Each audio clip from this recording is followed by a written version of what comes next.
আমরা দিয়ে বরিশাল অঞ্চলের খুব বেশি জনপ্রিয় একটা রেসিপি তৈরি করে দেখাবো। এই সিজনটাতে প্রচুর আমড়া পাওয়া যায়। ভাতের সাথে আমড়ার এই রেসিপিটা থাকলে আর কিছুই লাগে না। খেতে অনেক বেশি মজার এই রেসিপিটা। যারা ভিন্নভাবে রেসিপি তৈরি করতে পছন্দ করেন তারা আজকের রেসিপি ফলো করতে পারেন।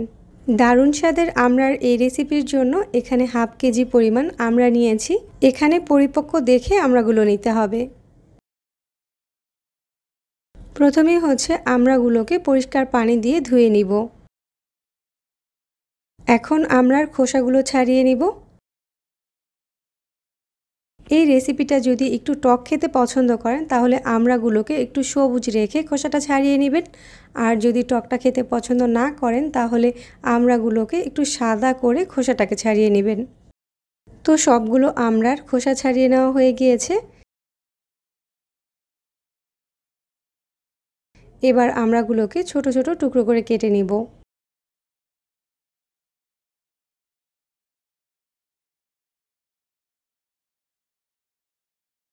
এখানে সব আমড়াগুলোকে ছোট ছোট আর লম্বা লম্বা টুকরো করে কেটে নিয়েছি।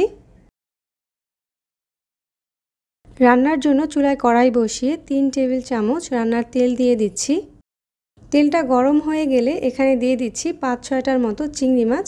চাইলে এখানে ছোট চিংড়ি মাছগুলোও ব্যবহার করা যাবে। চিংড়ি মাছগুলোকে তেলের সাথে হালকা একটু ভেজে নিব। চিংড়ি মাছটা ভালোভাবে ভাজা হয়ে গিয়েছে। এখন এর সাথে দিয়ে দিব হাফ কাপ পরিমাণ পেঁয়াজ কুচি।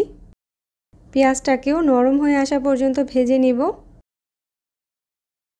এবার এর সাথে দিয়ে দিব 3 টেবিল চামচ নারকেল বাটা, 2 টেবিল চামচ কাঁচামরিচ ফালি।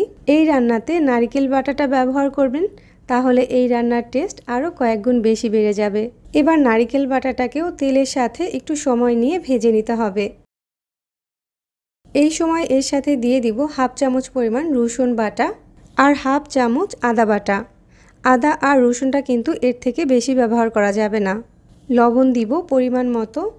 ধনিয়ার গুঁড়া দিচ্ছি 1 চামচ, হলুদ গুঁড়া 1 চামচ, লাল মরিচ গুঁড়া 1 চামচ। মশলাগুলোকে ভালোভাবে কষিয়ে নেওয়ার জন্য কিছুটা পানি দিয়ে দিচ্ছি। এবার মশলাটাকে নেড়ে চেড়ে ভালোভাবে কষিয়ে নিতে হবে। যে কোনো রান্নার টেস্টই কিন্তু অনেকটা নির্ভর করে মশলা কষানোর উপরে। মশলাটা এখন ভালোভাবে কষিয়ে নেওয়া হয়ে গিয়েছে। এরপর এর সাথে ছোট ছোট করে টুকরো করে রাখা আমড়াগুলোকে দিয়ে দিচ্ছি। আমড়ার টুকরোগুলোকে মশলার সাথে 3 থেকে 4 মিনিটের মতো কষিয়ে নিব। আমড়ার এই রেসিপিটাতে কিন্তু বেশি কোনো মশলা ব্যবহার করা যাবে না, তাহলে কিন্তু এটা খেতে ভালো লাগবে না। মশলার সাথে আমড়ার টুকরোগুলো যখন ভালোভাবে কষানো হয়ে যাবে তখন এই আমড়ার টুকরোগুলোকে ভালোভাবে সিদ্ধ হওয়ার জন্য দিয়ে দিব 2 কাপ পরিমাণ পানি। এবার একটা ঢাকনা দিয়ে ঢেকে অপেক্ষা করব আমড়াগুলো ঠিকঠাকভাবে সিদ্ধ হওয়া পর্যন্ত। প্রায় 10 মিনিটের মতো আমড়াগুলোকে ঢাকনা দিয়ে ঢেকে রান্না করে নিয়েছি। এখন আমড়াগুলো ঠিকঠাকভাবে সিদ্ধ হয়ে গিয়েছে। আমড়াগুলোকে কিন্তু 80%-এর বেশি সিদ্ধ করা যাবে না। এবার এটাকে একটা সাইডে নামিয়ে রেখে এর জন্য একটা বাগার তৈরি করে নিব।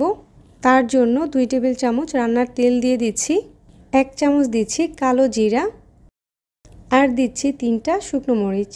এগুলোকে হালকা করে ভেজে নিয়ে সরাসরি আমড়ার ঝোলের ভিতরে দিয়ে দিব। বাগারটাকে নেড়ে চেড়ে আমড়ার সাথে মিশিয়ে দিব আর 1-2 মিনিটের মতো জাল করে নিব। আমড়ার এই রেসিপিটা কিন্তু এরকম ঝোলঝোলি হয়।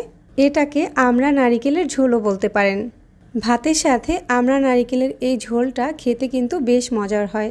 যারা এখনও আমড়া নারিকেলের এই ঝোলটা তৈরি করেননি তারা বাসায় তৈরি করে আমাকে কমেন্ট করে জানাতে পারেন। খেতে অবশ্যই ভালো লাগবে। আমার এরকম আরও নতুন আর মজার সব রেসিপি পাওয়ার জন্য আমার চ্যানেল সাবস্ক্রাইব করবেন আর ফেসবুক পেজটাতেও ফলো দিয়ে রাখবেন। এতক্ষণ ধরে রেসিপি দেখার জন্য সবাইকে ধন্যবাদ জানিয়ে এখানেই বিদায় নিচ্ছি। সবাই অনেক বেশি ভালো থাকবেন। আল্লাহ হাফেজ।